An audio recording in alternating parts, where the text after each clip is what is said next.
Magandang araw. Ako nga pala si Rian Portuguese, your millennial psychologist, at welcome sa All About You, kung saan pag-uusapan natin ang tungkol sa'yo.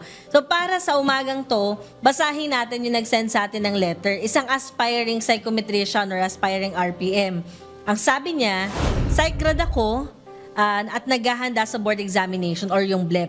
Pero sobrang nakakapagod ang work, kaya wala na akong energy mag-aral. Sabi niya, mentally at emotionally drained na ako. Gusto ko nang sumuko pero inaasahan akong maging matatag.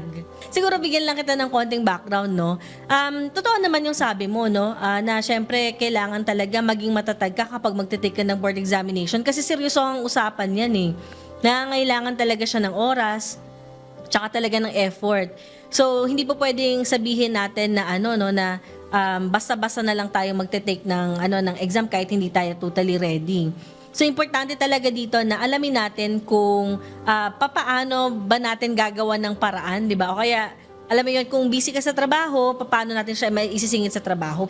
Ngayong nakikita mong busy ka sa trabaho at siguro may iba ka pang mga inaasikaso dyan, di ba? Bilang anak siguro or bahagi ng family mo, di ba? Mukhang drain na drain ka dyan. So, real talk, ang question ko ngayon, napipisil mo na ba kung saan ka, alam mo yun, saan ka talaga magtatrabaho at feel mo ba kailangan ba ng lisensya na to? Importante din kasi na i-consider mo yung practicality.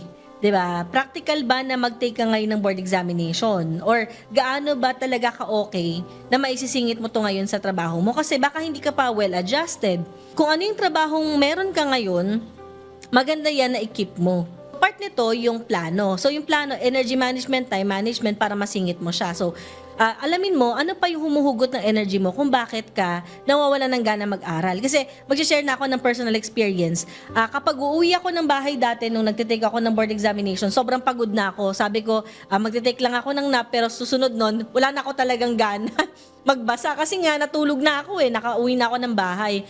So magandang opportunity sa'yo na kung ikaw yung type of person tulad ko na kapag nakauwi na inaantok na, baka before ka dapat umuwi, nakapag-aral ka na. Magandang style din yun. Maganda para mas strategic. Alamin mo kung ano yung primary resources mo tsaka secondary resources. Meaning, meron ka na bang mga libro na binabasa na talagang komportable ka para mabasa mo yung 4 na board subjects. So, kailangan mong hanapin yung kung saan ka komportable. Alam kong maraming handouts kang mababasa, online, available sila. Pero iba pa din yung pakiramdam kapag ikaw yung gumagawa ng reviewer mo. Para practice na din na nilalagay mo dun yung mga nalalaman mo. Kasama din dito, syempre, dapat mini-measure mo o kaya naman dinodocument mo yung progress mo. Ilan na ba yung mga nabasa mong chapters? Kailangan sinusulat mo siya para alam mo kung ano yung kulang at madadagdagan mo siya. Importante din maging consistent ka sa plano mo.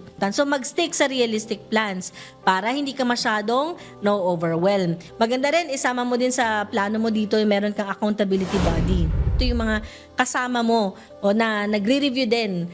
Ayun, so maraming salamat sa mismong question na sinend mo at sa mga psych majors dyan na magte-take ng board examination for psychologists, psychometricians, good luck. Naniniwala ako sa inyo kasi kailangan namin kayo. So, kung meron din kayong mga problema na gusto natin bigyan ng sagot, huwag din yung kalimutan na mag-send sa amin sa email. Mababasa na dito sa baba ng screen. Ayan. So, maraming salamat. Ito po ulit ang All About You, kung saan ito ang safe space mo at pag-uusapan natin ang tungkol sa'yo.